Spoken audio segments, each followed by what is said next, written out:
This is RiverTalks with Jonathan Brush, President and CEO of Unbound.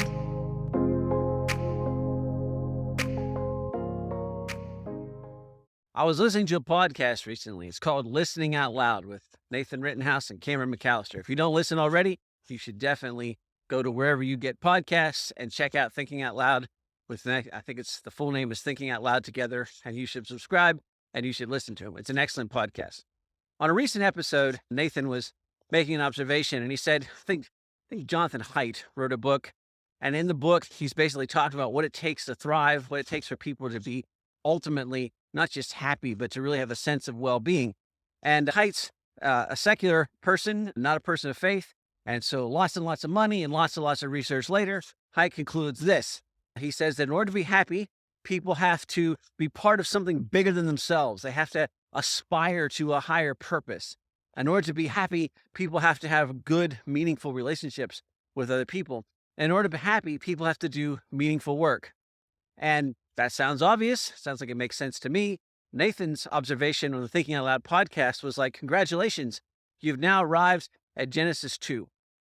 In other words, as Christians, this is kind of a basic foundational truth. By the time you get to Genesis 2, God has created you. You're part of something higher. He made woman to be with man. Relationship is necessary. And he gave them a garden to work in.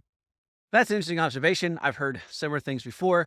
But what Nathan said next is what really grabbed my attention and a bit of my imagination. He said, yes, that's interesting. However, we should keep in mind that then there's 1,100 chapters after that explaining how to do those things. Now, I think that's worth stopping and thinking and pondering about a little bit.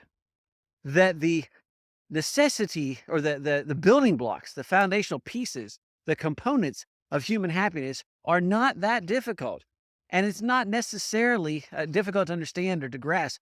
And it's not necessarily some deep foundational revelation of the ages when we say it. In fact, I'm guessing that the vast majority of you, if not everybody who's listening to this, when I said those things, say, oh yeah, that makes sense. This is not fantastically new secret knowledge. If you look at your own life, you are most happy when you feel like you're part of something bigger, when you have good relationships with people around you, and when you have work that you think makes a difference. And that's not a grand revelation.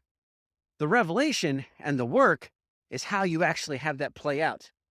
Because take those same core truths and speak them into the life of a young person, and you won't get a young person that says, oh, thank you for revealing to me the wisdom of the ages. Now that I understand this, my entire life makes sense and know exactly what to do. Instead, you get a young person who, no matter what their age, will sound a lot like a 2-year-old because they'll say, why, how? How is it that I figure out what my overall purpose is and how I figure into those things? How is it that I successfully figure out and deal with human relationships? How is it that I find work that matters? And how do I know which work that I do will make a difference? And how do I find work that's fulfilling to me? In other words, the details are what makes this whole thing important. And that might be worth thinking about because I think so often what happens is that we run around thinking that there's some piece of secret, hard to find, difficult to obtain knowledge. And once we find that knowledge, like finding buried treasure, we will discover it and then everything will be great. And that's what happens with treasure hunters, right? To some extent, they're chasing this fantasy that buried under a rock or in a cave or under the ocean somewhere is this fabulous treasure. And that when you find it, you will go from not something great, a life that has not enough money or not enough resources or whatever, to in that instant, in that twinkling, in the change of a breath, that you had nothing, and then you move the rock, you open up the lid, you gaze at the gold glittering below, and life is changed, and life is fantastic, and all of a sudden, everything makes sense, and you have all the resources that you need, and life is going to be wonderful. That's not how that works. That's where the fairy tale always ends, but real life isn't a fairy tale. In reality, if we just push that a little bit further, we'd understand that doesn't make any sense. That in so many cases, I mean, how many stories are there out there of young athletes who sign a pro contract and make millions of dollars, having come from extreme poverty perhaps, or coming out of playing in college and having no money, and all of a sudden they have millions and millions of dollars? How many of those stories ultimately have really happy endings? How many of those people have all the resources they need at the end of their playing career? And the answer, of course, is not many. or even worse, go to lotto winners. How many lotto winners get the treasure and all of a sudden go from nothing to something and then ultimately find that their life is more about nothing? Why don't we apply that same logic, that experience that we sort of intuitively know to be true, to something like this kind of life advice? You know, by my sharing that the main thrust of Christianity, that the truth of the world, that backed up by Jonathan Haidt and his secular scholarship says that these three things are what you need to ultimately be happy and to be successful, did that change everything for you? Do you now need to turn this podcast off and live happily ever after?